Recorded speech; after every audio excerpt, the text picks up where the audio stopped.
తప్పు లేదు. వాళ్ళ అమ్మ కూడా అమ్మాయి లేడీయే కదమ్మా, ఇంకా పెద్ద ఆవిడ, ముసలావిడ, మేబీ ఒక 50-60 ఉండొచ్చు ఆవిడకి. ఆవిడ్ని పట్టుకొని ఎన్ని బూతులు మాట్లాడింది. కొడుక్కి తల్లికి అక్రమ సంబంధం అంటగట్టి మాట్లాడితే ఎప్పుడైనా అది తప్పు. ఎగ్జాక్ట్లీ. ఎంతమందితో మీ అమ్మ సంసారం చేస్తే నువ్వు పుట్టావురా? అది కూడా నేను చాలా పాలిష్గా చెప్తున్నాను, పచ్చి బూతులో ఈ మాట. ఇలాంటివి మీరు బీపులో విన్నారు. నాకు నా రీసెర్చ్ ఏ లెవెల్లో డెప్త్లో ఉంటుందండి, నాకు ఎక్కడో ఒక చోట దొరికేస్తాయి ఇవన్నీ బీపీ లేకుండా. వాట్సాప్ గ్రూపుల్లోని వాటిలో యూట్యూబ్లో దొరకపోవచ్చు, దొరుకుతాయి. అలా వచ్చినప్పుడు మన అమ్మాయి కావక్కర్లా, ఎవరమ్మనైనా ఇలా తిడితే మనకి కోపం రాదమ్మా. అదే కోపం అక్కడ ఆ రోజు మీరు చూసింది. ఓకే, అంతే. వాళ్ళ ఫాదర్ రియాక్షన్ ఏంటి? అంటే తను మానసికంగా ఇప్పుడు ఎలా? వింటే ఇంత నిజంగా ఇంత దారుణంగా ఉంటారా మనుషులు. వాళ్ళ నాన్న అమ్మ ఎప్పుడైనా సరే కొడుకుని చూసుకోవాలని వస్తే వాళ్ళ నాన్నని ఎల్కే అంత బూతులు. అలాంటి అంటే వాళ్ళ అత్తగారితో పనులు చేయించడం, చేయకపోతే ఏం చేస్తుంది? కొడుకున్నాడు కదా అని మీరు అనుకోవచ్చు. అద్దాలు పగిలిపోతాయి, టీవీలు పగిలిపోతాయి, 100కి డైల్ చేసేస్తుంది, పోలీసులు వచ్చేస్తారు, ఆవిడకి గృహహింస, ఇంక ఏదో ఒకటి నానా రకాల పెంట అయిపోతుంది అనమాట. బట్ ఎప్పుడు కూడా ఇలాంటివి తెర మీదకి రాలేదు కదా గతంలో. అంటే సెలబ్రిటీ లైఫ్ యొక్క చీకటి కోణం అనుకుంటాం మనం. వాళ్ళ బ్రహ్మాండంగా షూటింగ్లో ఉన్నంతసేపే రాజధానికి సుఖం, షూటింగ్ నుంచి ఇంటికి వచ్చాడో కుక్క బతుకు స్టార్ట్. శేఖర్ గారు, అసలు మీకు సంబంధం లేదు, ముఖ పరిచయం అంటున్నారు, పక్కన ఒక నైబర్ లాగా ఉండి ప్రత్యక్ష సాక్షి లాగా ఎలా చెప్పగలుగుతూ ఉన్నారు? వినలేదమ్మా, మీరు వినండి. ఓకే, వినడం వేరు, కళ్ళతో చూడటం వేరు. కళ్ళతో ఎవ్వరు చూడలేరమ్మా. ఇద్దరు వాళ్ళు చెప్పాలి, లేకపోతే మనం వినాలి. వాళ్ళ బెడ్రూమ్ లో ఏం జరుగుతుందో మనం కళ్ళతో ఎట్లా చూస్తాం? అట్లీస్ట్ వాళ్ళ అమ్మాయి మాట్లాడాల్సిన అవసరం కూడా లేదు. కానీ ఇంత నీచం అరాచకం జరుగుతుంటే కనీసం అది కూడా పబ్లిక్ ప్రొఫైల్లో, పబ్లిక్ డొమైన్లోకి వాళ్ళు వచ్చారు. రైట్. ఇప్పుడు వాళ్ళ లైఫ్ సాఫీగా సాగింది, మాల్వి ఎంటర్ అవటంతోనే ఈ ఇష్యూ స్టార్ట్ అయింది. ఎప్పుడమ్మా? మొన్న కదా, డిసెంబర్ లో. డిసెంబర్ 23 కదా మీరు చెప్పేది. మీరు అక్కడ ఉంది, మీరు చూడండి. మస్తాన్ సాయి ఎప్పుడు ఎంటర్ ఇచ్చాడు? 21. అదే నా క్వశ్చన్. ఇప్పుడు ఈ మాల్వి ఎంటర్ అవ్వడంతో వీళ్ళ ఇష్యూ బయటకు రాలేదు. అంతకు ముందు నుంచి కూడా వీళ్ళకి డిస్టర్బెన్సెస్ ఉన్నాయా? అవును, ఇష్యూ అదే అంటున్నాను. 21 డిసెంబర్ డేట్ చూడండి, నాకు సరిగ్గా గుర్తులేదు. అక్కడ 21 ఎప్పటి నుంచి పరిచయం? 3వ నెల మార్చ్. ఎగ్జాక్ట్లీ పైన 23 కాదమ్మా, ఫస్ట్ పేజ్. ఎప్పటి నుంచి పరిచయం చూడండి. నాకు మస్తాన్ సాయి అనే వ్యక్తి పలానా 2022 సెప్టెంబర్ నుంచి ముఖ పరిచయం కాదు. మీరు అంతకన్నా పైన చూడండి, 2021 రాసింది ఇక్కడ. ఇదిగోండి, వ్యక్తి 2021 నవంబర్ నుంచి 21 నవంబర్ ఎక్కడ, 23 డిసెంబర్ ఎక్కడ. So 2 years almost. మస్తాన్ అనే ఫ్రెండ్ తో క్లోజ్నెస్ గా ఉండడం, క్లోజ్ గా మూవ్ అవ్వటం వల్లనే రాజ్తరుణ్తో డిస్టర్బెన్సెస్ స్టార్ట్ అయ్యాయి. ఆఫ్ కోర్స్ అదే మస్తాన్ కావాలని ఇదే రాజ్తరుణ్ హెల్ప్ తీసుకుని వెళ్ళి నానా రచ్చ చేసి ఇంత చేసింది. వీళ్ళిద్దరు బ్రేకప్ అయిపోయారు అండ్ దేర్ హ్యాపీలీ బ్రేకప్. అంటే రాజ్తరుణ్ అమ్మాయి ఈ డ్రగ్స్ దరిద్రం అంతా వదిలిపోయింది నాకు అని చెప్పి అనుకున్నాడు. ఈ ఇష్యూ తర్వాత బ్రేకప్ అయిపోయారు. ఈ ఇష్యూ కాదు, ఎప్పుడు అంతకన్నా ముందే 21 కంటే ముందు బ్రేకప్ అయ్యారు. ఆ చింటూ అనేవాడు ఎప్పుడైతే ఎంట్రీ ఇచ్చాడో అప్పటి నుంచి వీడికి డ్రగ్స్ నేపథ్యం స్టార్ట్ అయింది. ఓకే, మన దీని ప్రకారం, ఆ అమ్మాయి ఇచ్చిన కన్ఫెషన్ ప్రకారం. Okay okay. సో ఆ చింటూ ఈ మస్తాన్ సాయిని ఇంట్రడ్యూస్ చేశాడు. ఆ చింటూతో కొన్నాళ్ళు నడిచింది అన్నట్టుగా ఆ అమ్మాయి వాయిస్లోనే మనకు అర్థమవుతుంది.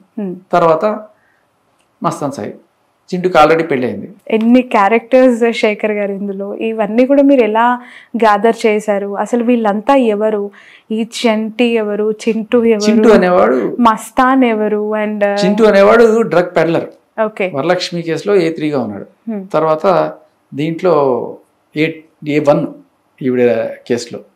ఇన్ఫాక్ట్ ఆయన అబ్స్కాండ్ అయ్యి, దాన్ని ఏమంటారు, ఇన్ఫార్మర్ గానో ఏదో మారుతారు కదా, ఆ చింటూ అనేవాడే పోలీసులకు ఇన్ఫర్మేషన్ ఇచ్చి ఈవిడ్ని అరెస్ట్ చేయించింది కూడా దానికి కారణం ఏమై ఉంటుంది అంటే రాజతరుణ్ కాదు, చింటూ ఇన్ఫర్మేషన్ వల్ల పట్టుకున్న పోలీసులకు కూడా ఆ రోజు న్యూస్ ఛానల్ మనం అది కూడా ఒక పెద్ద అంటే దిలీప్ గారు మాతో అనడం అవన్నీ కూడా లాయర్ భాష వేరే ఉంటుందమ్మా. లాయర్ అనేది క్లయింట్ ని ఎప్పుడు ప్రొటెక్ట్ చేసుకోవడానికి తగ్గట్టుగా ఆయన పాయింట్స్ అన్ని పెట్టుకొని చూస్తుంటాడు. మనకి క్రోనలాజికల్ ఆర్డర్ లో ఇక్కడ మనకు అందుతున్న పబ్లిక్ డొమైన్ లో దొరుకుతున్న సమాచారం ప్రకారం నేను మాట్లాడుతున్నాను. ఆయన నా క్లయింట్ నిర్దోషి అని ఫిక్స్ అయిపోయి అక్కడి నుంచి మొదలెడతాడు. సో ఇది జరిగిందంటే లేదు ఇది కాదు ఇది జరుగుతుందని ఆయన వర్షన్ అనుకుంటుంది. లాయర్ మాట్లాడడం అనేది క్లియర్లీ ఆవిడ కోసం మాట్లాడతాడు. ఫీజు తీసుకుంటారు, ఆవిడ కోసం మాట్లాడకపోతే నా కోసం నీ కోసం మాట్లాడతారు. That is established. ఆయన కూడా తప్పు పట్టలేము, ఆయన క్లయింట్ని ఆయన రక్షించుకునే ప్రయత్నం చేయాలి. బట్ ఒక్క పాయింట్ ఆఫ్ టైంలో అన్ని ఫ్యాక్ట్స్ చెక్ చేస్తున్నప్పుడు క్లియర్ కట్గా మీ క్లయింట్ ఇది తప్పు అందుకున్నప్పుడు యూ షుడ్ ఒక మంచి రెప్యూటెడ్ లాయర్గా యూ షుడ్ తప్పమ్మా నువ్వు చేస్తున్నది అని చెప్పి you should move out of the case. Okay. So breakup అయిన తర్వాత పూర్తిగా లేదు ఇంకా రిలేషనే క్లోజ్ అని అనుకున్న తర్వాత మళ్ళీ ఈ ఇష్యూ ఎందుకు స్టార్ట్ అయిందని మీకు అనిపించింది? ఎక్కడ స్టార్ట్ అయింది? అండ్ ఇప్పుడు పెళ్లి చేసుకున్నారు అనే వార్త, అబార్షన్స్ చేయించారు అనే వార్త, ఆ ఇంటి కోసం ఒక ఫైట్, 15 కుక్కలు తన పైకి వదిలేసి వెళ్ళిపోతే ఫీడ్ చేయడానికి తన దగ్గర అమౌంట్ లేవు అని చెప్పి తను ప్రైమర్లీ చేసిన అలిగేషన్ నా ఇంటర్వ్యూలో. ఆ అమ్మాయి కాకపోయినా ఆ ఇంట్లో పని వాళ్ళు ఉంటారమ్మా. ఓకే.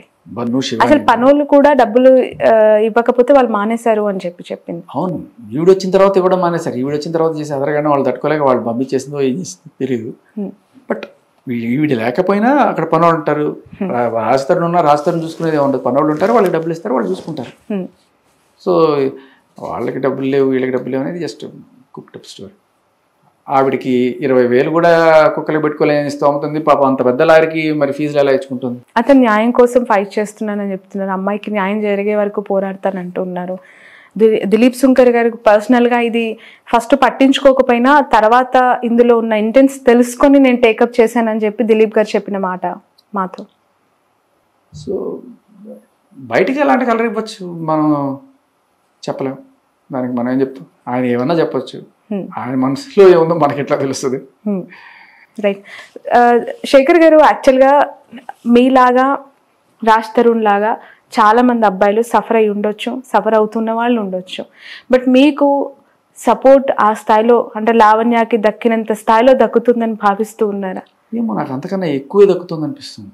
అవునా? ఎందుకంటే మీరు అన్నారు కదా ఇందాక న్యాయం న్యాయం న్యాయం అని, అది ఒకటి ఉంది నిజంగా బలంగా నమ్మడం వల్లేనేమో ఇన్ని యూట్యూబ్ ఛానల్స్ ఒకళ్ళ తర్వాత ఒకళ్ళు పిలుస్తూనే ఉన్నారు.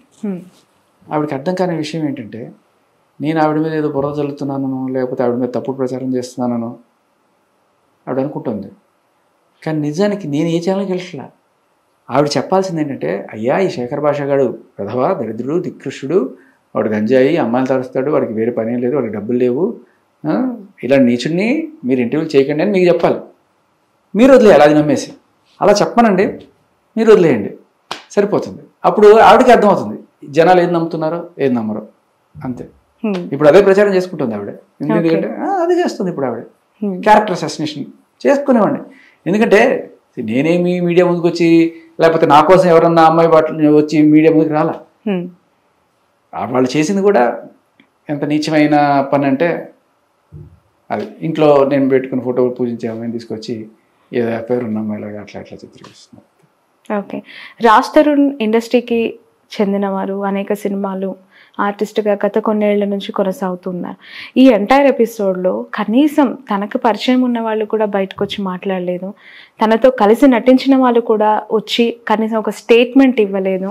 ఇలాంటి సిచ్యువేషన్ని ఎలా అర్థం చేసుకోవాలి? అవుట్ ఆఫ్ దిస్ బాక్స్ నేను జనరల్గా అడుగుతున్నాను. ఒకసారి వాళ్ళు వచ్చారంటే అమ్మాయి తగులుకుంటారు వరుస పెట్టి, మాకు బయట రాకపోయినా మిమ్మల్ని తగులుకున్నారు కదా, ఉన్నా కదా అడ్డంగా వాళ్ళుగా జస్ట్ స్పందించమని. యాక్చువల్లీ మీరు అడిగిన క్వశ్చన్ కరెక్ట్. ఆమె రకరకాల నా పెళ్లికి దేవుడే సాక్ష్యం కాకుండా కొంచెం వరుణ్ సందేశ్ సాక్ష్యం లేకపోతే రాజా రవీంద్ర సాక్ష్యం వీళ్ళ సాక్ష్యం ఉంటుంది కదా. అప్పుడు నన్ను అడగడం కదా, మీరు ఇల్లు వాళ్ళని కదా అడగాల్సింది. మీడియా నేను జనరల్ గా మిమ్మల్ని అడుగుతున్నాను, ఎందుకంటే కొంతమందితో నేను అట్లాంటి ప్రయత్నాలు చేయను. ఆరోపణలు వాళ్ళు ఏమనుకున్నారో నాకు అనవసరం. నేను ఓన్లీ లీగల్ డొమైన్లో ఉన్నవి తీసుకుంటున్నాను. ఎందుకంటే దాదాపు 11 సంవత్సరాలుగా వీళ్ళు రిలేషన్లో ఉన్నమాట. ఈవిడ బయట దేశానికి వెళ్తూ ఉన్నప్పుడు వెళ్ళిపోయిన తర్వాత వెనక్కి పిలిపించిన వ్యక్తి రాజా రవీంద్ర. అతను మాకు పెద్ద, మా పెళ్లి అన్ని విషయాలు రాజా రవీంద్ర గారికి తెలుసు అని చెప్పి ఆవిడిచ్చిన స్టేట్మెంట్. ఈ రోజు వరకు రాజ్ తరుణ్ సరే, రాజా రవీంద్ర తనపైన వస్తున్న అలిగేషన్స్ కి క్లారిటీ ఇవ్వడానికి కూడా మీడియా అంటే ఆరోపణలు లేక తనకు తెలుసు మేము కాల్ చేసినా ఆయన రెస్పాండ్ అవ్వలేదు. రాజా రవీంద్ర గారు కాల్ చేస్తే కూడా రెస్పాండ్ అవ్వలేదు. అనూహ్యంగా శేఖర్ భాష తెరపైకి వచ్చారు. సో మేము ఫస్ట్ అదే అంటున్నాను. మీరు ఇన్ఫాక్ట్ మీరందరూ కూడా నేను రాస్తాను ఫ్రెండ్ అనుకుంటే ఫ్రెండ్ ఎట్లా అంటే తనకి ఒక శ్రేయోభిలాషిగా, ఒక అన్యాయం జరుగుతున్న ఒక మగాడిగా తనకు సహాయం చేయడానికి వచ్చింది తప్ప. ఎందుకంటే మీరు నేను ఇస్తున్న ఇన్ఫర్మేషన్ చూడండి, ఏది ఇంటర్నల్ ఇన్ఫర్మేషన్ కాదు, ఇవన్నీ పోలీస్ డొమైన్లో ఉన్న ఇన్ఫర్మేషన్, లీగల్ డొమైన్లో ఇన్ఫర్మేషన్ తప్ప, అండ్ అలాగే మనకి పబ్లిక్గా బయటకు వచ్చిన ఆడియో లీక్స్ తప్ప నేనేది రాజు తన ఇంట్లో ఉండి చూశాను లేకపోతే, బట్ నేను దాన్ని నిశ్చితంగా విశదీకరించి విశ్లేషించాను అంతే. Okay okay right. హైదరాబాద్ లో భార్యా బాధితుల సంఘం అని చెప్పి ఒక సంఘం ఉంది. సో అలాంటి సంఘం కూడా దీనికి సంబంధించి కాదు, భార్యా బాధితుల అనడం కరెక్ట్ కాదు, భార్య కాదు ఎవరైనా సరే బాధించవచ్చు. బేసికలీ ప్రస్తుతం ఉన్న సెక్షన్లు ఈ పవర్ పెట్టుకొని ఏదో పరిచయం ఉన్న వాళ్ళు కూడా బాధించవచ్చు. ఆఫీస్లో నాకు ప్రమోషన్ ఇవ్వలేదని బాసు, నాకేదో రిలేషన్, బాసు నన్ను ఏదో అడిగాడు ఫేవరు, అయినా నేను చేయకపోయేసరికి నాకు ప్రమోషన్ ఇవ్వలేదు, ఇలా ఏదో అక్కడ 2-3 ఫోటోలు ఉంటే చాలా క్లోజ్గా చాలా కేసు పెట్టేయచ్చు. అది కొంచెం బాధాకరం. ఓకే, అది ఎట్లా ఉంటుందంటే వీళ్ళిద్దరు చిన్న గొడవ చేసుకొని కొట్టుకొని ఏకంగా రేపు మర్డర్ అని చెప్పేసి. ఓకే, రాజ్ తరుణ్ కొన్నేళ్ళ ఇండస్ట్రీలో ఉండి ఎంతో మంది మన్నలను పొందిన వ్యక్తి కదా. ఇలాంటి ఇష్యూలో తప్పు తన వైపు లేదు అని తెలిసినా కూడా, లైక్ ఏదో నా మీద నిందలు మోపుతుందని తెలుసుకున్నప్పుడు ఒకసారి కాకపోతే ఒకసారైనా మీడియా ముందుకు వచ్చి ఒక చిన్న స్టేట్మెంట్, తను పెట్టినవన్నీ కూడా ఫేక్ అని మీరు కలెక్ట్ చేసిన ఈ ప్రూఫ్స్తోనైనా తను బయటకు వచ్చి ఉంటే తన మీద వస్తున్న అనేక ఆరోపణలు లేదంటే నిందలకి కనీసం ఒక క్లారిటీ ఇచ్చిన వాడిగా ఉండేవాడేమో కదా. ఎందుకు తప్పించుకుంటున్నాడు అనేది ఒక స్ట్రైట్ క్వశ్చన్ అందరి నుంచి రేజ్ అవుతుంది. దానికి మీ వర్షన్ ఏంటి? నేను చెప్తాను, తన వర్షన్ ఏంటి తనే చెప్పాలి. బట్ ఒకటే అనుకునేది ఏంటంటే మేబీ ఒక యాంటిసిపేటరీ బెయిల్ కోసం అప్లై చేశాడు, సేఫ్ సైడ్ నాకు తెలిసి. అంటే కొంచెం కీడించి మేలంచమంటారు కదా, ఆ టైప్లో ఆలోచిస్తున్నాడేమో. బేసికలీ దీనికి ఎఫ్ఐఆర్ అయ్యేసీనే లేదు, కానీ ఏదో మొత్తానికి మీడియా హడావుడి వల్ల పెట్టకపోతే మళ్ళీ ఏదో పెద్ద రవసౌకర్యం పెట్టినట్టున్నారు. సో ఇన్ని కేసెస్ ఉన్న అమ్మాయి, డ్రగ్ పెడలిస్ట్ అండ్ ఎక్స్టార్షనిస్ట్, బ్లాక్ మెయిలిస్ట్, ఇన్ని కేసులు ఉన్నాయి. అమ్మాయి మీకు తెలీదు, ఒక డ్రగ్ కేసులోనే కాదు 3 బెయిల్స్ తీసుకొని బయట ఉంది. 3 కేసుల్లో బెయిల్స్ 3 కేసెస్. ఏ కేసెస్? ఒక డ్రగ్, ఇంకోటి blackmail case. Blackmail ఎవరి పైన? ఒక అమ్మాయి వేరే నేషనల్, ఆ అమ్మాయిని క్లోజ్గా మూవ్ అయ్యి ఆ అమ్మాయి ఫోన్లో ఉన్న అమ్మాయి పర్సనల్ కొన్ని ఫోటోలు తీసుకొని వాటిని పెట్టుకొని ఆ అమ్మాయిని బ్లాక్మెయిల్ చేసి వాళ్ళ నాన్నని కూడా బ్లాక్మెయిల్ చేసి డబ్బులు కొంచెం ట్రై చేస్తే హైదరాబాద్ లో అయిందా కేసు? విచిత్రం ఏంటంటే ఇదే నార్సింగ్ పోలీస్ స్టేషన్ లో కేసు జైలుకి వెళ్ళి బయటకు వచ్చి ఆ మాత్రం చూసుకోరా, ఈ అమ్మాయి ఇట్లాంటిది, ఈ అమ్మాయి పెట్టే వాటిలో నిజాలు ఉంటాయని పెట్టేస్తారా ఎఫ్ఐఆర్? చూడాలి కదా కనీసం. అంటే ఒకటి చెప్తారు కొంతమంది, అంటే SHOకి ఒకసారి కేసు పెట్టి ఎఫ్ఐఆర్ అయితే కానీ ఇన్వెస్టిగేషన్ చేసే అధికారం ఉండదండి. అలా నువ్వు ఎఫ్ఐఆర్ పెట్టేసుకుంటూ పోతుంటే ప్రతి ఒక్కడ అంటే క్రెడిబిలిటీ లేకుండా చాలాసార్లు అలా అని వెళ్ళిన ప్రతి ఒక్కరికి ఎఫ్ఐఆర్ పెట్టరమ్మా. మీరు వెళ్తే పెడతారు. నేను వెళ్ళి అంటే నాకు అమ్మాయి తంతుంది, లేకపోతే కుడుతుంది, లేకపోతే బ్లాక్మెయిల్ చేస్తుంది, రేప్ కేసులు పెడతాను బెదిరిస్తుంది, ఇదని అనుకో, చూద్దాంలే పగబో, చచ్చిపోతున్నా కూడా పగబో అంటారు. వినే పరిస్థితి లేదంటారా పోలీస్ స్టేషన్లో మగవాళ్ళ కోసం? అవ్వాలంటే నీకు కనీసం 4-3 గంటల కూర్చొని సార్ అంటే ఇప్పుడు మనం అన్ని మనకు అప్పుడు వెళ్తే చూడండి అలా ఉంటుంది అనమాట. సో అది చాలా దారుణం, మా అబ్బాయిలకి చాలా ఘోరమైన రోజులు. We are living in the very worst. ఎక్కడ మార్పు రావాలంటారు? అంటే ఇలాంటి సిచ్యువేషన్స్ నిజంగానే ఫెయిర్ గా ఉన్న అబ్బాయిలు ఉన్నారు, లైక్ మీరు రాజ్ తరుణ్ ఫెయిర్ గా ఉన్న వ్యక్తి తను ఇలా ఇబ్బంది పడుతుంటే చూడలేకొచ్చానంటున్నారు. ఆఫ్ కోర్స్ మీరు ఇస్తున్న ఇంటర్వ్యూస్ కింద చాలా మంది మీకు సపోర్ట్ చేస్తున్న youngsters, young generation, male world అంతా కూడా శేఖర్ చెప్తుంది నిజమే అని అంటున్నారు. చాలా మంది అమ్మాయిలు కూడా గ్రహించాల్సింది ఏంటంటే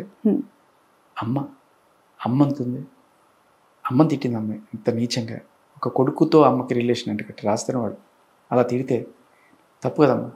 మీరు ఒక అమ్మాయిని ఐడెంటిఫై చేసుకుని మిమ్మల్ని మీరు ఐడెంటిఫై చేసుకునేటప్పుడు ఆ అమ్మాయితో ఐడెంటిఫై చేసుకోకండి దయచేసి. ఒక డ్రగ్ పెడలిస్ట్ తోటి, ఒక బ్లాక్ మెయిలర్ తోటి పచ్చి బూతులు మాట్లాడే ఒక అమ్మాయితోటి మన సాటి మహిళ, మన సాటి అమ్మాయిని పొరపాటును కూడా ఐడెంటిఫై చేసుకోకండి. అసలు కాదమ్మా, మీరందరూ మంచివాళ్ళు, చాలా మంచివాళ్ళు, బ్రహ్మాండమైన వాళ్ళు. ఇలాంటి వాళ్ళు 1% కూడా ఉండరు, 0.01% ఉంటారు. అంటే 150 కోట్ల 0.01% పెద్ద సంఖ్య. బట్ అలాంటి వాళ్ళు ఈ సిస్టమ్ని మిస్యూజ్ చేసుకుంటూ పెట్టే కేసులు, బెదిరింపులు, బ్లాక్మెయిల్స్ ఈ రోజు నడుస్తుంది మన దరిద్రం. ఓకే.